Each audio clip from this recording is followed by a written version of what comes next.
Pakistan team की अंदर खाने मामलात क्या चल रहे हैं।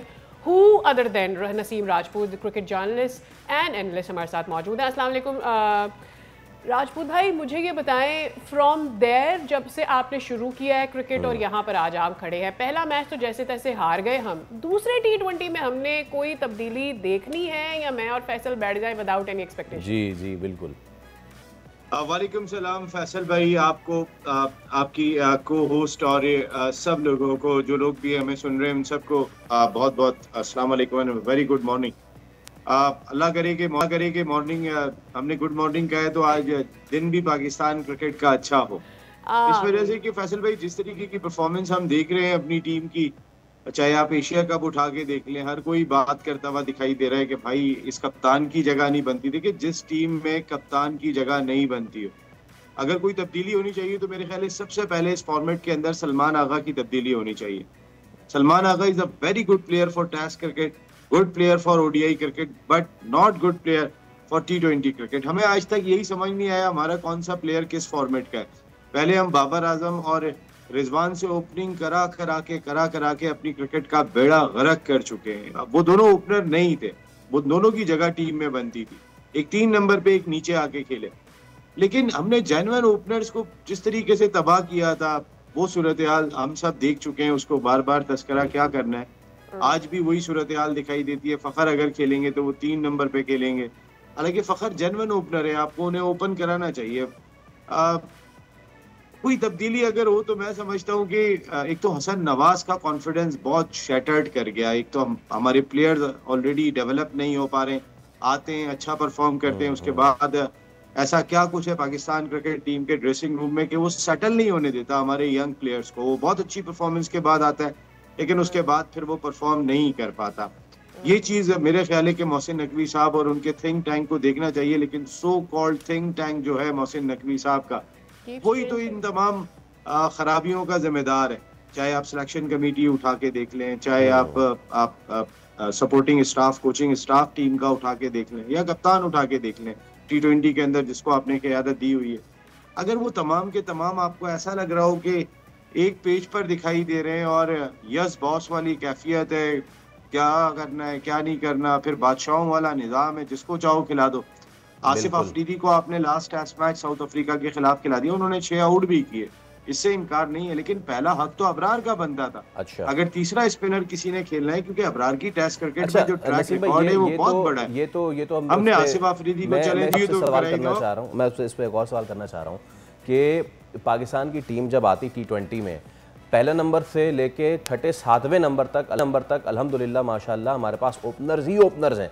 बाबर, फ़खर जमान, साहबजादा फरहान, साइम अयूब, उस्मान खान, तो क्या अभी डोमेस्टिक में कोई अच्छा मिडिल ऑर्डर हमारा प्रोड्यूस नहीं हो रहा है, या इशू क्या है? यार असल में क्या कि T20 फॉर्मेट ऐसा होता है कि जिसके अंदर आप अगर टॉप ऑर्डर पे बैटिंग करेंगे तो सर्कल में फील्ड मिलती है और उसके बाद आप रन स्कोर करना शुरू हो जाते हैं। तो हमारे यहाँ पे मोस्टली क्रिकेटर्स ने ओपनर बनना गवारा किया कि भाई हम तो ओपनर ही बन जाते हैं ताकि ज्यादा से ज्यादा बॉल्स खेलने को मिलेंगे। और यही वजह थी कि आपके मिडिल ऑर्डर जो है वो शफल होना शुरू हो गई, सुकड़ना शुरू हो गई। हमारे पास ओपनर्स ही फिर होते थे, भाई फखर को नीचे लेके चले जाओ, हसन नवाज को नीचे लेके चले जाओ, उस्मान खान को नीचे लेके चले जाओ, क्योंकि आपने so called player Saim Ayub को तो आपने ऊपर खिलाना ही खिलाना है, चाहे वो दुनिया में कितनी भी जो है वो नाकाम हो जाए, दुनिया भर में जाके नाकाम हो जाए, लेकिन उसके बावजूद हमारा फैसला है कि उसमें बहुत टैलेंट है। नसीम भाई, इनसाइड न्यूज़ क्या है? क्या मैं कोई चेंज एक्सपेक्ट करूं आज टीम में? देखिए, मैं समझता हूं कि अगर आपने एक चेंज करना है तो उसमें नसीम शाह बहुत एक्सपेंसिव रहे थे, दोबारा नसीम शाह को ना खिलाएं। आप खिलाएं तो वसीम जूनियर को जरूर मौका दें। आपने वसीम जूनियर को बिल्कुल मौका नहीं दिया और उन्हें मौका मिलना चाहिए। आपने सुफियान मुकीम को बिला वजह बाहर कर दिया। सुफियान मुकीम, आप स्पिनिंग कंडीशन का फायदा उठाते अबरार और सुफियान के साथ जाके आप अटैक करते, वो ज्यादा बेहतर होता। फ़हीम अशरफ को आपने किस लिए यहाँ की कंडीशन में शामिल किया हुआ, जब वो बॉलिंग भी नहीं कर पा रहे हैं, बैटिंग में भी उनसे रन नहीं हो रहे हैं, लेकिन अब वो खड़े हुए दिखाई देते हैं टीम के अंदर, हर दफा वो मौजूद होते हैं। तो मेरे ख्याल है आप फ़हीम अशरफ की जगह भी खिला सकते हैं वसीम जूनियर को। जितने रन फ़हीम अशरफ बना के दे रहे हैं, इतने रन तो आपको वसीम जूनियर भी बना के दे देंगे। लेकिन फ़हीम अशरफ से कहीं ज्यादा इफेक्टिव बॉलर होंगे वो पाकिस्तान के लिए।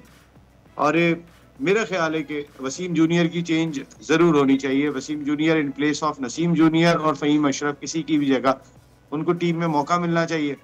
बैटिंग की जहाँ तक बात है तो हमारे पास कौन से कोई जेफ बायकॉट बाहर बैठे हुए या सर डॉन ब्रैडमैन बैठे हुए, हमें इन्हीं के साथ ही जाना पड़ेगा, इन्हीं पे रिलाई करना पड़ेगा। देखें ना, मैं फिर बार बार कह रहा हूँ कि जब सलमान आगा की जगह नहीं बनती तो फिर वो रिस्पेक्ट अर्न नहीं करते टीम के अंदर। खिलाड़ी उस तरीके से रिस्पेक्ट नहीं करते क्योंकि आप जब उनके जहन में ही लोगों के ये हो कि 110, 120, 110 के स्ट्राइक रेट से खेलने वाला हमारा कप्तान है और जो अच्छे भले मैच को जाने के बाद ठक्का लगा के जो है वो अच्छे रन चल रहे होते हैं तो वो जाके स्लो कर देता है, मुश्किलात में ले आता है टीम को बजाय मुश्किलात से निकालने के। और आपका वही कप्तान है। एक ही चेंज देखी मैंने उसमें, वो ये थी कि वो बबल नहीं खा रहा था, बाकी तो सारी चीजें वैसी ही थी सलमान आगा की जैसी हम एशिया कप में देखते आ रहे थे। तो जहाँ शाहीन अफरीदी को आपने टास्क दिया है ओडीआई में कैप्टनशिप का, मेरे ख्याल T20 में भी दे दें होने वाला, क्योंकि वो आपकी एक परमानेंट चॉइस जरूर है टीम में। शाहीन तीनों फॉर्मेट का प्लेयर है। शाहीन मेरे ख्याल है बाबर और शाहीन की फैन फॉलोइंग भी इस मुल्क में ज्यादा है। पहले आपने ज्यादती की थी शाहीन के साथ जब एक सीरीज के लिए उन्हें कप्तान बनाया था और उसके बाद हटा दिया था। मेरे ख्याल है कि शाहीन को कप्तान लगाएं। और तब्दीली की जहाँ तक बात कर रहे हैं तो मैं समझता हूँ कि एक चेंज होना चाहिए। फिलहाल बैटिंग ऑर्डर को तो ना छेड़ें, लेकिन एक चेंज होना चाहिए, वो चाहे फ़हीम अशरफ की जगह करें या नसीम शाह की जगह करें, वसीम जूनियर को टीम में होना चाहिए। नसीम भाई एक चीज़ ये लगे हाथों, अब विमेन वर्ल्ड कप की भी ज़रा बात हो जाए, क्या कमाल मैच हुआ है, मजबूत तरीन दावेदार ऑस्ट्रेलिया को हरा कर फाइनल के लिए क्वालिफाई किया है। जमीमा रॉड्रिग्स की जो कल इनिंग्स थी ना, ओह माय गॉड कमाल। अच्छा, उसको मैं चाह रहा हूँ कंपेयर करना मुझे नहीं चाहिए, लेकिन फिर भी हमारी जो वुमेन टीम है उसकी जो लाचारी है, मेंस टीम में तो हम बहुत पीछे थे ही, वुमेन्स में भी अब दूर दूर तक नसीम भाई कोई मुकाबला नहीं है हमारा। देखिए विमेंस में तो हमारा पहले भी कोई मुकाबला नहीं था। अगर आप सच्चाई से देखें तो विमेंस के अंदर हम कोई शादो नादर एक मैच हमने कोई इंडिया को हराया, एक या श्रीलंका को कुछ 1-2 मैच हरा लिए, फिर एक आध वेस्ट इंडीज को हरा लिया, बांग्लादेश को हरा लिए।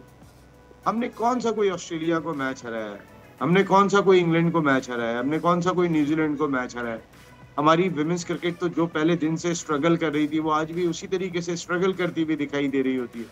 हमारी बच्चियों का वो माइंडसेट ही नहीं बन सका कि हमने इंटरनेशनल सतह पे मुकाबला कैसे करना है, लड़ना कैसे। अब तक तो बन जाना चाहिए था। आपने फॉरेन कोचेस भी लगाए, लोकल कोचेस भी लगाए, उनको खेलने के मौके भी मिल रहे हैं। लेकिन अब हम कल्चर को कसूरवार नहीं कह सकते कि हमारे यहाँ का कल्चर है, बच्ची पर्दे में रहती है, उसका खेलने आना मुश्किल है।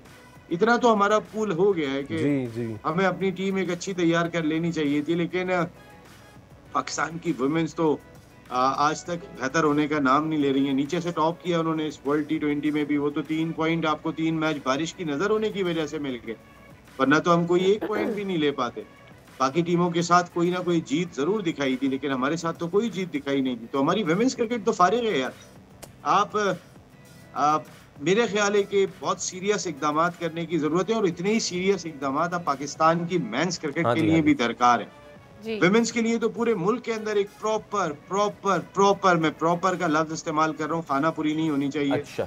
एक मोहम्मद रिजवान के हवाले से क्या है, पीसीबी के क्या मामला चल रहे हैं?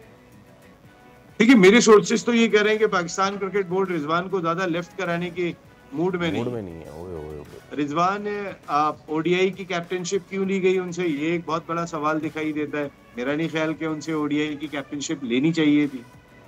अगर आपने उनसे ओडीआई की कैप्टनशिप ले ली है, उनको एक रिस्पेक्ट जरूर दें, क्योंकि टेस्ट क्रिकेट की बात कर लूं या ओडीआई की बात कर लूं, आपका first choice wicket keeper batter है वो, इसमें दूसरी कोई राय नहीं है। उनकी T20 में जगह नहीं बनती, लेकिन 2 फॉर्मेट के तो वो प्लेयर हैं तो वो रिस्पेक्ट अर्न करते हैं। अगर वो ये क्वेश्चन कर रहे हैं, अगर वो ये क्वेश्चन कर रहे हैं कि मुझे क्यों निकाला, तो वो सही कर रहे हैं। ठीक है नसीम भाई, तो पहले भी बहुत होता है। ऑल राइट, बहुत शुक्रिया, वक्त की कमी है, थैंक यू सो मच। तो जनाब सब कुछ मिल मिला के इस तूफान के बीच आज दूसरा T20 है, देखते हैं क्या होता है क्या नहीं होता। सब्सक्राइब करें और बेल दबाएं ताकि कोई खबर रह न जाए।